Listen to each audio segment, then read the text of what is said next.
Hello, welcome to my new and another vlog. অনেক দিন পর আমি আবার ইউটিউবে ভ্লগ দিচ্ছি। জানুয়ারি ফেব্রুয়ারি 2 মাস আমার কোনো ভ্লগ দেওয়া হয়নি। জানুয়ারি মাসে আমার পরীক্ষাও ছিল। তো আজকে আমি চলে এসেছি হচ্ছে আমাদের এখানে বাড়ি ময়দানে। এখানে রাধা গোবিন্দের আজকে পুষ্পাভিষেক হচ্ছে। তো সেই সমস্ত কিছু দৃশ্য আজকে আমি আমার এই ভিডিওতে শেয়ার করব। তো প্লিজ তোমরা দেখতে থাকো ভিডিওটা।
আমিও লাইনে দাঁড়িয়েছি রাধা গোবিন্দকে ফুল ছুঁড়ব বলে।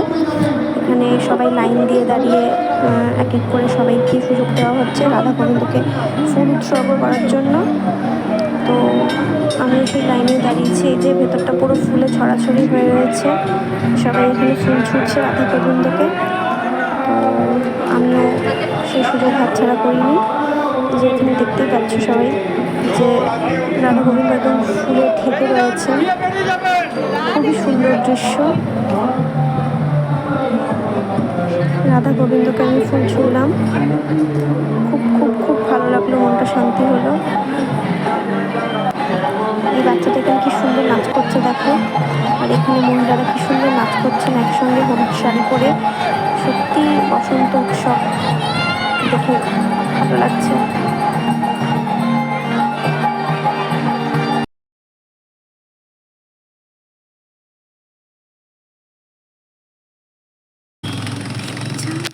ব্লগটা আজকে এখানেই এন্ড করছি। কেমন লাগলো সবাই জানিও অবশ্যই। টাটা।